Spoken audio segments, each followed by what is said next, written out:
Crimson Trace now offers a complete line of electronic sights, ranging from a fixed magnification battle sight to reflex sights with the latest power management features. Purpose-built and versatile. Find yours at crimsontrace.com. He rode out of Louisiana territory, and with his gun slung low and his microphone held high, he brought truth to a savage land. And the legend grew. Tom Gresham's Gun Talk. Alrighty, let's talk about guns. Well, that's what we do here. It's called Gun Talk, after all. I'm Tom Gresham. I'm glad that you could be with us. I am the host. That's why we call it Tom Gresham's Gun Talk. If you'd like to join us, 866-TALK-GUN, or just dial Tom Talk Gun. And look, here's the deal. If you're new here, you're welcome. If you don't like guns, you're welcome. Call in. Let's have the conversation. Isn't that what we always say? Well, we should have the conversation. Okay, cool. Let's do that. Call me and tell me why you don't like guns. Call me and tell me why you don't like gun owners. Call me and tell me why you think we should do something, the whole let's do something, and what that something is, okay? We can have that conversation. It's cool. That's what we do here, 866-TALK-GUN. All right, so last weekend I was at the Gun Rights Policy Conference. And then simultaneously, at about roughly the same time anyway, we have the Congresswomen, who are collectively known as the Squad, squawking about guns. And one of the things they said is, and understand, please understand this, when any politician says something about the NRA, they're saying this about gun owners across the board. That's just their shorthand, okay? So when they were saying, well, the NRA is white supremacist, I'm thinking, well, that's interesting, given the makeup I saw at GRPC, which was clearly a lot of women, a lot of Hispanics, an awful lot of African Americans, and this is confusing to me. So with that, well, let's carry on with this. So joining me right now is Philip Smith. He is the president of the National African American Gun Association. Philip, welcome to Gun Talk. Hey, thanks for having me. How you guys doing today? I'm doing great. So I'm confused. How is it that there can possibly be a National African American Gun Association if we're all white supremacists? Well, there's about 6 million African American gun owners as we speak nationwide, so I don't know. I'm a little concerned. You got to be shaking your head as you're thinking, wait a minute. I'm African American. I don't really think I'm a white supremacist here. No, that's for sure. All right, so tell me about all right, first of all, the acronym, NAAGA. You had to have done that on purpose. Yes, we did. Yes and no. Okay. It's funny. When I started the organization, I literally, I don't want to sound like I'm a naive person because I'm not, but I was literally trying to put together some words that resonated, but at the same time was effective, not too long, et cetera, et cetera. Right. And I initially put it together and didn't realize that it had some closeness to some other. Right. To the other N-word, as we say, yes. But I like it. Our members like it. Kind of give us a little edge. And that's okay. We're comfortable with that. Okay. All right. It's well, for one thing, it gives people that kind of go well, that's interesting. And, right. And if they just, if it helps them remember, if it helps them connect the dots, that's okay. And it, once again, as we talk about, it starts the conversation. So in line with that, with the whole conversation theme, what is the conversation? What is NAAGA? Yeah, NAAGA, and I'll just give you like the 10,000-foot view on down. We were initially started by me and founded by me to give African Americans nationwide an organization, a firearms organization, not a club that they can turn to that kind of gives them information, gives them a quote-unquote home to go to, that they are comfortable regarding firearms. They can have their own voice there. And it's just really a good organization to really give us a grounded forum to talk about the things that are important to us. And that's what we do for the most part. We focus on training, obviously, because we are a firearms organization, training, and more training, education, knowing about the specific laws in your specific state. The laws do vary, as everyone knows. Right. And more importantly, for me anyway, I think the fellowship is something that is really, it can't be overrated or overstated, because when you have, 5, 10, 15, 20 African Americans coming together for the first time to shoot, that are just getting to know one another, it's something that is really cherished and really, really appreciated by the membership as well as the national membership as well. Well, there has to be, to some extent, a feeling of, there are other people like me who really like guns and really like to shoot, and they look like me, and we share this common experience, background, and this is cool. It's like just bonding with, with people with a like interest. Yeah, I mean, the one thing that we all have, regardless of color, gender, is that we all appreciate and respect the Second Amendment first and foremost, and here in the country. And that's the thing that grounds us and kind of brings us together. And you hit on something that when we all get together, we're like, we're just normal folks. We're teachers, we're engineers, we're state workers, we're federal workers, we're military, we're police officers, because we have a lot of African American officers and military that have joined. And we all like to shoot together. And we talk about the same things everyone else talks about. We talk about sports. Yep. Are the Yankees better than Boston? Just the normal conversations that folks have. Some of us are smart, some of us are dumb, some are grumpy, Sure.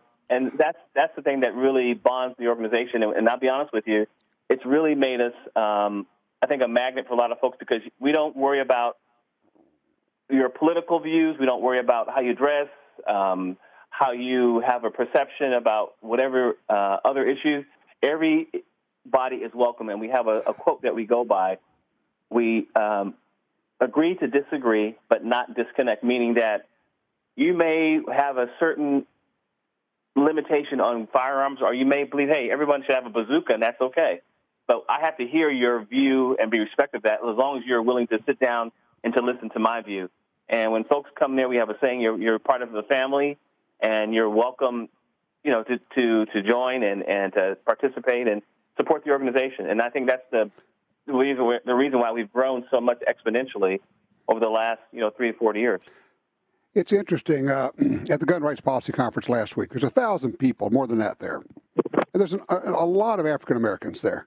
And a lot of people from other definable groups, if you will, LBGT, Hispanics, women, et cetera, et cetera. And the thing that was overwhelming is that there was nothing overwhelming. It's like nobody cared. It's like, okay, do you support gun rights? Yes. Cool.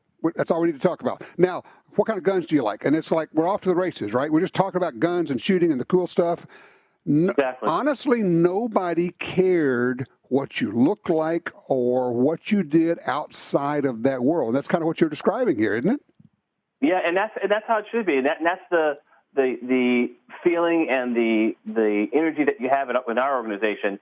You can be, because we have a lot of Democrats, we have a lot of Republicans, we've got a lot of folks that are just, heck, Phil, I'm not going to vote at all. Whatever. That's okay. But when you come here, you come through the door and you enter the organization, your view is going to be respected. Now, you might get some questions about it, but that's not why you're here. You're here for guns, like you said. What kind of gun do you want to shoot or not shoot? What's your caliber, shotgun versus, Glock, whatever. And those are the conversations that we have continually that have been really positive for the organization, because everyone knows you're here for guns. What kind of training do you guys do? Well, we take everybody from what we call the newbies. That's someone that has never shot, which is probably the most of our folks, to someone who might have been in the military 20 years ago, 25, hasn't touched a gun, it's been sitting in the attic or underneath the bed for all these years collecting dust. Right. And we take them, we bring them up. We have a certified instructor at all times at every range when we meet, and we'll have a theme of the day. And if you're a new person, you're going to go you can't go out onto the range until you've been gone through an introductory course where you learn how to hold the gun, obviously how to go over the stances, the 4 universal rules of managing a gun. They have to have a basic level of safety information. Absolutely. Yeah. You cannot touch a gun unless that has been thoroughly vetted. All right. So at this point, obviously, it would behoove you to have more members. Question for you. This may be a dumb question. Do you have to be African American? Do you have to be black to belong to NAAGA? No, we have a growing membership of every possible race: white, Latino, Asian, LBG, cool. gay members. We have everything you can think of, and that's good. I'll be honest with you, when I see that number, because we can track who joins and, based on the analytics, that makes me feel really good because it means our message is resonating outside of our own community, which is a good thing, I think. And the other thing you have going for you is you kind of break through the stereotype, because we get an awful lot of people on the gun ban side who think of gun owners as being typically old white guys and can be dismissed because of that. And your group kind of just stands up and says, no, wait just a minute here. We need to have a conversation, right? Exactly. And we've got some really active members as it relates to the Second Amendment. We were just joined in on a amicus brief that was sent to the Supreme Court. We have a very good legal director, Nazita Davis, who updates us and lets us know that you just can't walk around with a gun and not know the laws of your state. You can't know the laws that are coming down the pipeline that possibly might affect you, because that's something that's a reality, as you know. Laws are being implemented, are trying to be implemented, that will affect how your ownership of a gun is going to be played out. What's the best place for people to go online to keep up with what you're doing and find out more about NAAGA? Yeah, just go to www.naaga.co. Take a look at our website. We just redid it. It's kind of spiffy. Kind of shined it up a little bit. And, I'm looking at it. I'm looking at it right now. It's NAAGA.co, not .com. I want people to pay attention. It's .co, NAAGA.co, and that'll get you there. And also, you got Facebook as well, RC. Yeah, and if I can mention one more thing, which I think is really historic. For the first time ever, an African-American organization will have the inaugural convention August 14th, 15th, and 16th in Atlanta, Georgia. It's going to be historic. We're going to have all the media is going to be there. We're going to have people coming in from all ranges of the country. So you're welcome, obviously, to come on down and join in the celebration. And it will be a celebration. We're going to have a firearms fashion show. We'll have. Now you said it was in August of next year. Yes, August 14th, 15th, and 16th of next year. Okay. And we're already getting a lot of folks coming in from a lot of different areas. You don't necessarily have to be a member to enjoy the extravaganza. But please do. We'd love to have you. I'll save a seat just for you. Let's do this, Philip. Let's talk before, like a month or two before that happens, and we'll re-invite everybody, okay? Yeah. Definitely. Sounds good. Let's definitely do that. Thanks very much. Philip Smith, president of the National African American Guns Association, NAAGA.co. All right, open lines, 866-TALK-GUN. Have you ever had that occasion where you mentioned guns to somebody that you didn't know, and it just turned out great? Give me a holler. Let me know how that worked out.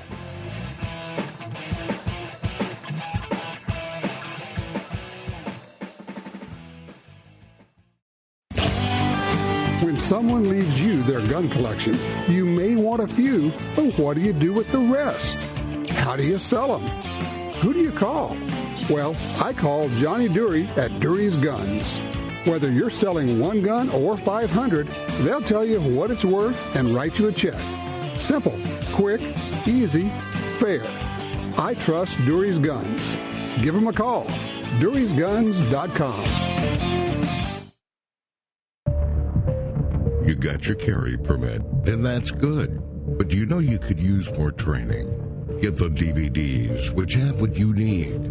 Springfield Armory presents Concealed Carry 1 and Concealed Carry 2 with Batagroup. Learn specific concealed carry skills from Top Gun fighting trainers.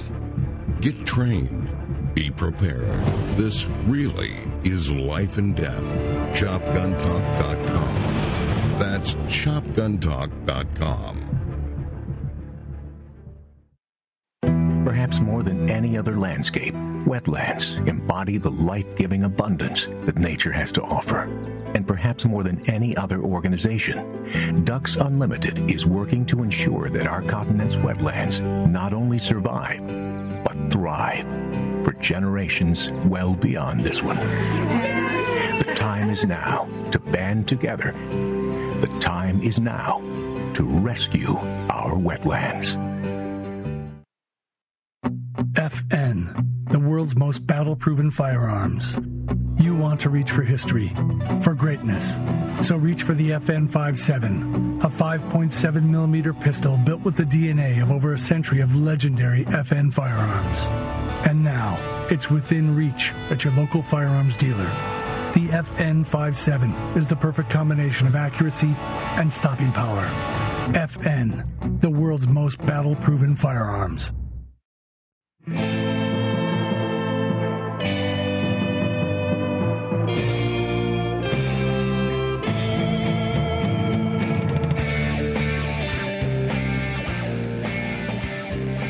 All right, back with you here, 866 Talk Gun. We are open lines looking for your range reports.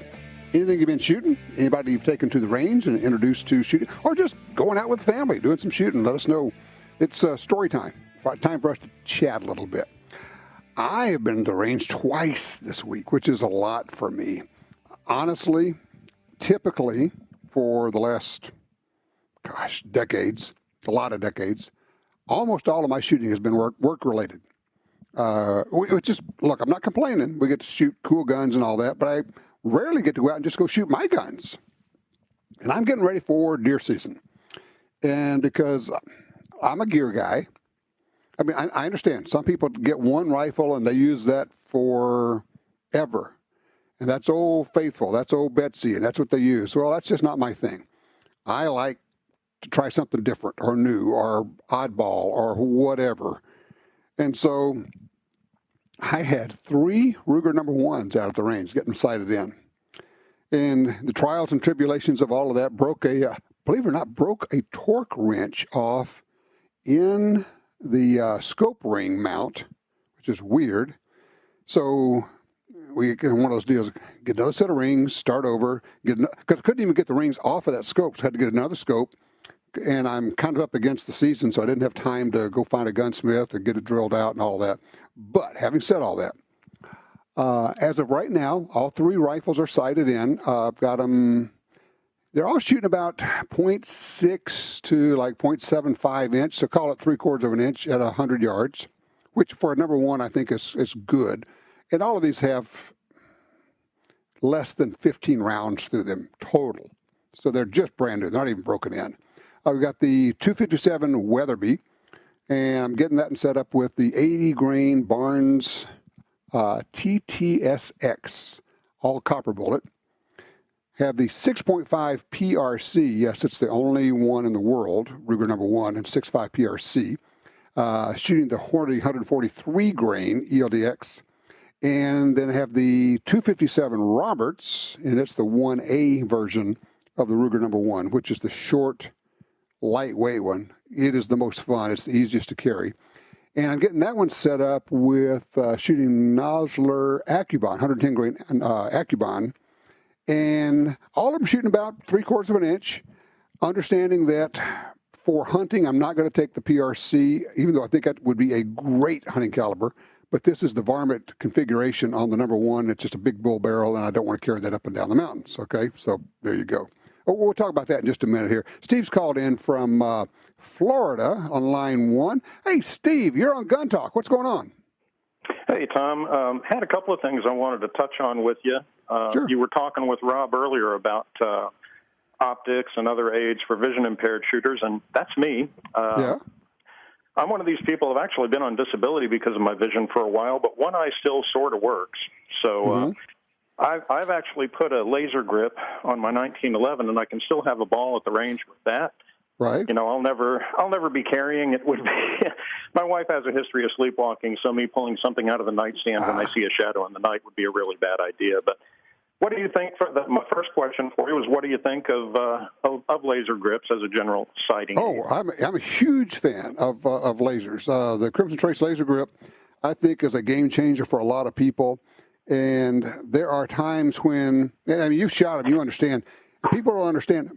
Pistols are generally very accurate. They're just a little bit difficult to shoot, primarily because of the short sighting radius. The laser eliminates the short sighting radius, actually eliminates the need for the sights at all. And I have taken little bitty pocket pistols and little 2-inch barrel 38 specials and whanging steel at 25 and even 50 yards with a laser, shooting it from the hip, as long as I can put the laser on the target and hold it steady and press the trigger, the gun is perfectly accurate. It's capable of doing it. So, man, I'm a big fan of lasers. Yeah, that's cool. I've really enjoyed it. It's allowed me to keep shooting. You know, my hunting days are over as far as shooting at anything that flies through the air or runs on the ground. Mm-hmm. That's done, unfortunately, but I can still have fun at the range with my stepdaughter and my son-in-law and my wife, so I'm enjoying that. The other thing I wanted to ask you about, if you have another second, is I don't know if you're familiar with, in Florida, it seems like it's easier to get a constitutional amendment on the ballot than it is to get your legislature here to pass laws. And so we've got two coming up if they get enough signatures, and I don't know if you've heard about them. One is for universal background. One is for universal background checks, where the buyer and seller would both have to get a background check for buying, selling, giving, loaning, anything else. And the other one that I think is even more troubling is one that it's a ban of, quote, semi-automatic rifles or shotguns that would, I believe the wording is, are capable of accepting a magazine holding more than 10 rounds. So that would be anything it would take a magazine. Pretty much, yeah. Literally anything. Well, it does exclude handguns, I guess, but... well, you know, sometimes you got to be careful because the bill that was just introduced in Congress and actually passed by the House, they're calling it an assault weapons ban, but when you read it, it actually includes everything that will take a magazine, pistols, rifles, shotguns. So, you know, and in Florida, they may have, you know, eliminated the pistols, at least for now, because, of course, they always come back. And I got about 30 seconds to wrap this up, Steve. So is there any chance that these things are going anywhere? On the news so far is a generic news report saying that petition for the assault weapon ban, they just call it the semi-automatic weapons ban, at least they're being truthful. Yep. They say it's, quote, well on its way. Well, that probably came right out of the news release from the people promoting that one. Okay, but here's what I'm going to have to do. I'm going to grab somebody from Florida, I don't know, Florida Carrier, one of the groups here. We're going to get them on. We're going to talk about that because this is how this happens. And trust me, this is coming out of the Bloomberg groups. They go in and say, oh, we can get a referendum. We can get a constitutional amendment. We can get something else that's easier to push through than getting it through the legislature. It's an end run around the legislative process, and that's pretty much what they do. Honey, does this holster make me look fat? The right answers to the tough questions on Tom Gresham's Gun Talk. All right, back with you. Talking about, well, bear guns. We said fourth person in a row attacked by a grizzly in Montana. When you're out in the woods, do you think about bears? Do you think about any other wild animals? Actually, in some parts of the country, wild dogs are a real deal. These would be domestic dogs that get out. Sometimes the ones that go back home and sleep at night in their homes, or maybe they're just out there in packs all the time. But wild dogs certainly are an issue. And now, of course, we have feral pigs, wild pigs, which can be dangerous, have attacked people. Certainly we have mountain lions that become more and more habituated to people. So we have people being attacked by mountain lions and bears. Not just grizzly, actually more people have encounters with black bears because there are a lot more black bears. If you consider that, what do you take with you? Bear spray? Handgun? And if a handgun, is it your regular carry gun? Or do you have like a special bear type gun with more power? Love to know what your bear protection concept is. 866 Talk Gun. Justin has called in from Fort Lauderdale on 3. Justin's got a range report for us. How you doing, sir?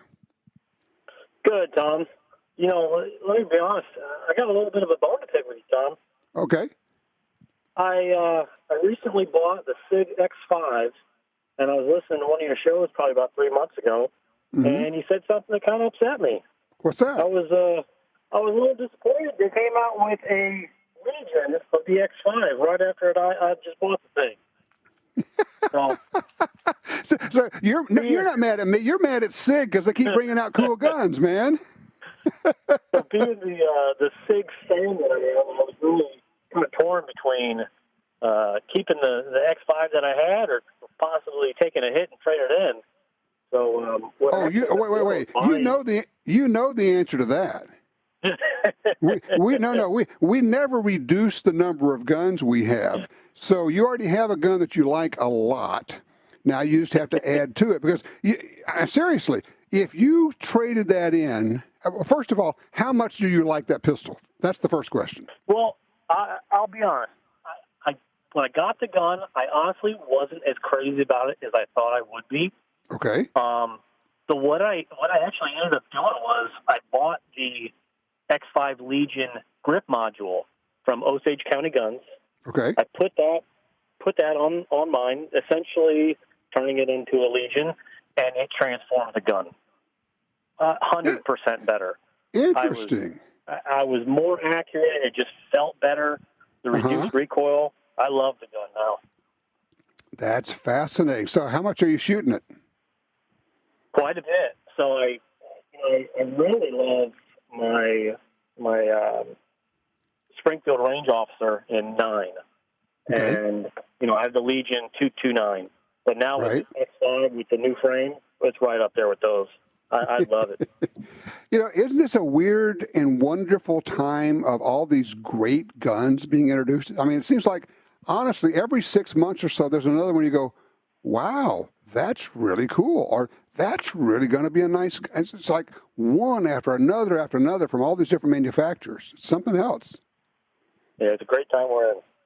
It really is. All right, well, I appreciate it. Great range report, and you know the answer. Never trade, never sell, just get you another one. There you go. Let's talk to Bill on line 2 out of Liberty, Missouri. Bill, you're on Gun Talk, and what is this fetish I hear about?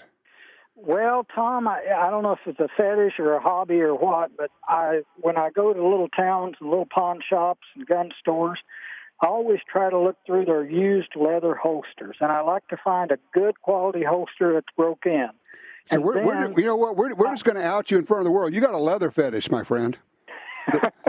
So anyway, I got to find a gun to fit it. Well, this holster, a 1911 fits it. Well, I have some 1911s, but they have the long barrel, and this was for a short barrel. Okay. So I found a Para 12 in a 45. But, I had one of those. 12-shot 45 double stack Para ordnance, right? Yes, and this thing is like mint. It came with the box, all the paperwork, the 2 casings that had been shot hadn't even been opened. But I got on the internet, and I've seen a lot of negative reviews about them, so I thought I'd give you a call and see what you thought about the gun. All right, here's my suggestion. As I would shoot, look, after you can decide if you like the gun or not after the first 10,000 rounds you put through it, okay? Really? Yeah. The gun is that good? Shoot the devil out of it. Whang away with it and have a bunch of fun. But I want to go back to, so you actually will go buy a used holster when you don't have a gun for it, right? Right, yeah. Why? How did you get into the whole... Now, look, having said that, on any given day, I'm probably using a leather holster. And it marks me as an old guy. I get that. But what's your deal with leather holsters? I just like, but I don't like the new ones because I've had new ones and at first they kind of squeak and, but I'd rather find one that's broke in and then I gotta find the gun. And every gun store has a box of used holsters, right? Just about, yes. Well, and everybody I know, honestly, has a box of used holsters. You know what I figure we really ought to do? We should have like a neighborhood community swap meet, and everybody brings their holster box, and you just set it down.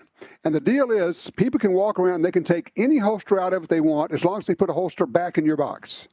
I think that's a great idea, Tom. I think you ought to run with that. It doesn't help us get rid of any, but it does feed our addiction somewhat. Yes, and I don't know. I've done that for several years, and I've ended up with guns that I really didn't need, and probably after I got them, I didn't know if I wanted them, but I had to keep them because I had a holster for them.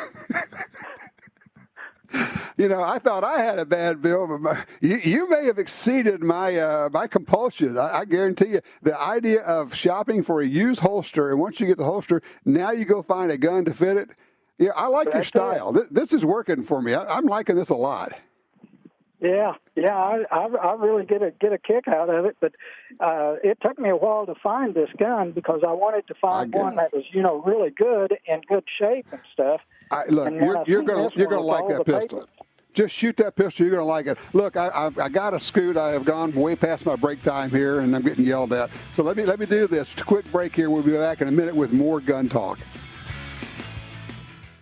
Are you looking for a place to shoot? The National Shooting Sports Foundation has a great website called wheretoshoot.org. It's the largest database of shooting ranges on the internet. It's also a great resource for shooters where you can find video tips, printable targets, and a lot more.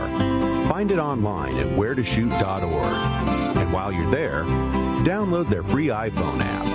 That's wheretoshoot.org.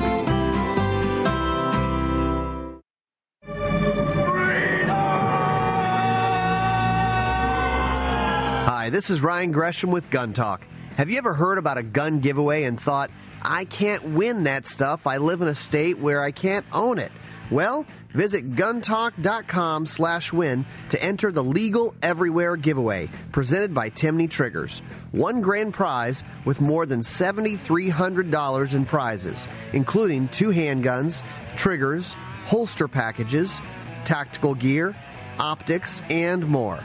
Residents of all 50 states can enter. That's right, California, Massachusetts, Maryland, those 5 counties in Illinois, everyone. Prizes from Axion Optics, Colt, Crossbreed Holsters, DeSantis, Proper, Timney Triggers, and Walther. Enter now through November 1st at guntalk.com/win. That's guntalk.com/win. For 36 years, the U.S. Sportsmen's Alliance has been fighting to protect hunting, fishing, and trapping for sportsmen from coast to coast. Today, we are under constant attack from extremist animal rights groups who want to end your ability to hunt in the U.S. Join us to protect our sporting heritage and our way of life outdoors. To join or for more information on how you can help, go to ussportsman.org. That's ussportsman.org. For more than 70 years, Timney Triggers has been enhancing the shooter's experience. Whether it's a local competition, a day at the range, or even the hunt of a lifetime. Setting the standard in aftermarket triggers, Timney is now producing more than 170 models of triggers for bolt-action rifles, shotguns, AR rifles, and semi-automatic rifles. Proudly made in the USA since 1946. Find your new trigger at timneytriggers.com.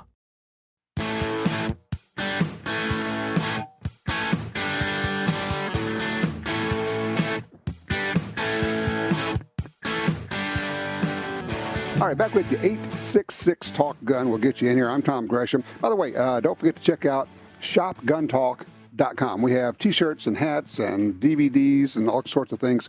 I also mentioned earlier, we have the First-Person Defender series where we take people and drop them into self-defense scenarios or shooting simunitions. We recently had one of those which surprised me. And it's a lady I've actually shot with. I know her. And she's been to gun sight a number of times, done a lot of training. And it was, for me, it was one of the best examples of not having your head in the right place. Because this woman can shoot. She shoots competitively. But her mind is in competitive shooter mode. And yes, she can move and shoot. But when faced with an assault or somebody who is attacking somebody, or somebody she actually, in this scenario, had to end up shooting, she did it all wrong. I mean, like, we're letting them get too close, shooting somebody and letting them fall right at their feet, and he's thrashing around 2 feet from her feet and going, what?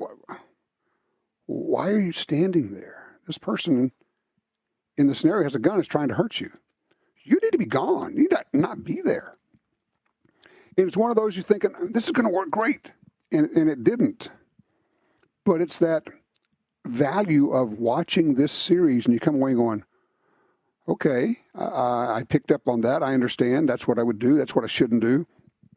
I cannot recommend this series highly enough. It's on our YouTube channel. Look for Gun Talk Media. It's called First Person Defender. Let's see here. Michael, line 1, Anchorage, Alaska, bear guns. Talk to me, Michael. Hey, Tom. So I do a lot of hiking, and the thing is I do a lot of hiking with people that aren't good with guns. So for myself, I carry a 44, and I got the correct ammo for it, and a bear shot, and I'm pretty confident I could use it. But the fact that I'm camping, hanging out with other people, it usually leads me to carry the bear spray just because supposedly it has good results, and I know anybody can pick it up and pretty much use it, whereas the gun, only I could in my group typically, so it's just makes a lot more sense to carry a bear spray. I can leave around the camp and leave it in the open if someone needs it. I think that's a great approach where you go, okay, if anybody else is going to use this, the bear spray is pretty simple. It's a point and shoot deal. It's just you spray it at the same time. Now, here's a question. Do you do both? Do you have the bear spray and your revolver? A lot of times when I'm by myself or with the dog, I'll have my revolver. But if I'm with other people, I really won't pack the gun because you can pack a lot of different, you can change what you're packing, and it makes it a lot easier with multiple people. Okay, I mean, I get that. It's by the way, what ammo are you carrying in your 44? It's just a 44. It's a bore/bear shot round. I don't remember the specific on it. Okay, maybe hard cast lead. I mean, but it's a deep penetrating bullet, I take it. Yeah. Okay, cool. All right, so do you when you're out with people, do you give them any kind of briefing about bear spray or how to use it? Yeah, we actually usually have a dedicated someone that's carrying their backpack, and we go over how to grab it, how to use it real quick, and how bears got to still be pretty dang close for it, so you just got to be ready. Like, you can't use it from a far away distance.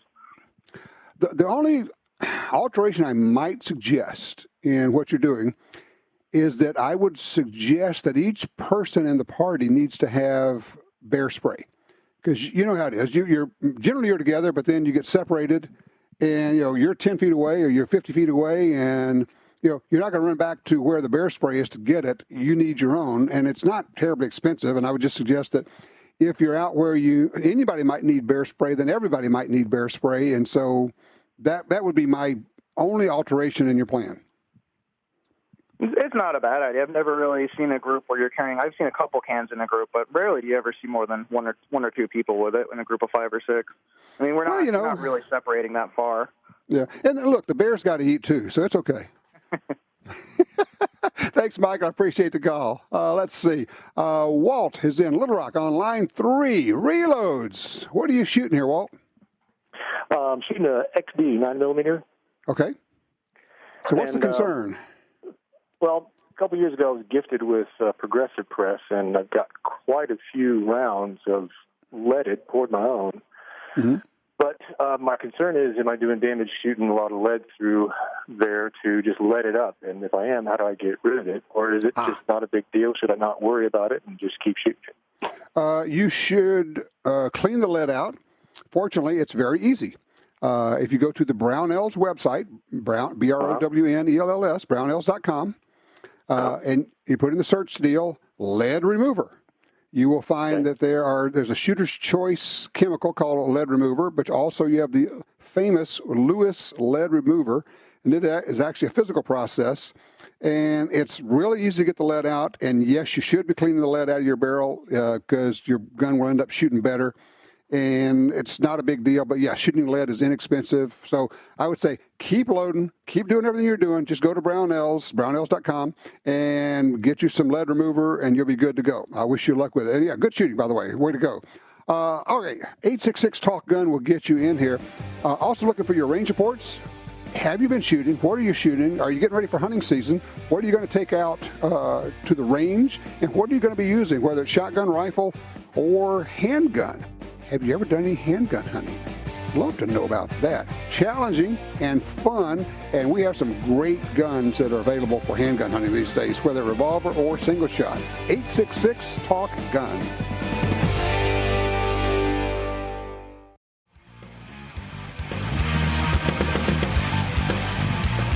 All right, last week from the Gun Rights Policy Conference, we had Dr. John Adine from the Doctors for Responsible Gun Ownership was with us, and he's called back because he wants to update us on something.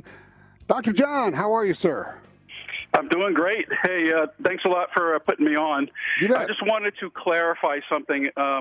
remember we talked about the purple flag laws, and I said that that was Rand Paul, and actually that was in error, and I wanted to correct the record.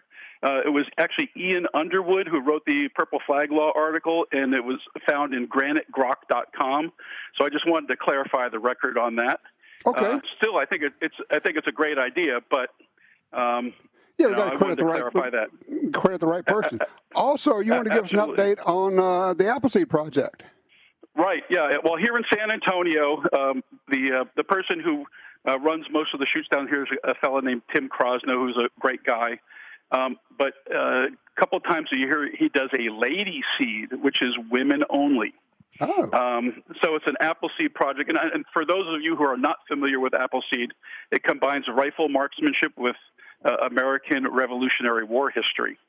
And it's really top of the line instruction. The instructors are all vetted, and they go through this long process to become an instructor.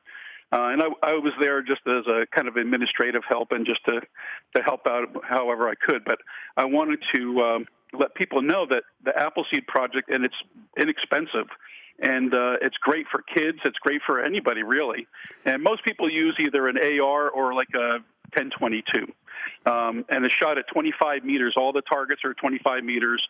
Mm-hmm. And they simulate 100, 200, 300, and 400-yard Army targets, basically. But it's something that I think we all need to get involved in because, especially with kids, we really need to teach the history. We really need, we are all riflemen at heart, and we all need to be riflemen, from a psychological standpoint, because we may have to stand up. Yeah, an interesting thing because it combines the really quality instruction. You will be a better shooter as a result of this, but also the where did we come from? Where did all this, the gun rights come from? And goes back to the American Revolution. So you get American history combined with marksmanship training. And oh yeah, by the way, it's really a lot of fun. Absolutely. It's a great thing. Unfortunately, it was pretty hot here in San Antonio this weekend, so it was pretty tough on the ladies, but they trooped through. It was pretty good. And, Very good. Well, look, I appreciate you bringing it up because the Appleseed Project is available. For those who don't know, it's available all over the country. Just check it out. You can Google up or do a search for the Appleseed Project, and you'll find it and figure out where you can go locally. Absolutely, and it's appleseedinfo.org, and I certainly want to plug drgo.us as well. There you go. Doctors for Responsible Gun Ownership. If you've ever had an incident where you go to the doctor's office and they ask if you own a gun or anything like that and you're not sure how to respond, all that information is available on DRGO, and it's .us, right? Correct. drgo.us. There you go. Dr. John Adine, thank you so much. I appreciate the update. Thanks for keeping us honest and getting that reference. We have to make sure that we credit the right people. I appreciate it. Ian Underwood. Perfect. Thanks, sir. You take care. We'll see you next time. All right. Now's your chance. Let me just tell you, you do not want to miss this next interview. Andrew Pollack, his daughter was murdered at the Marjorie Stoneman Douglas High School in Florida a year and a half ago. He wrote the book, Why Meadow Died. He did not go anti-gun. He did not call for gun control, did not call for gun confiscation, did not call for gun bans. He did not join that cabal doing that. And we're going to be talking with him about what happened, the research he has done, what he has learned, and why it is going to make you angry and motivated and committed. And it's you have to know this. You have to hear this. We'll be coming up on that. If you'd like to be a part of that, if you'd like to get in line, if you want to share your stories, 866-TALK-GUN. I'm Tom Gresham, and this is Gun Talk.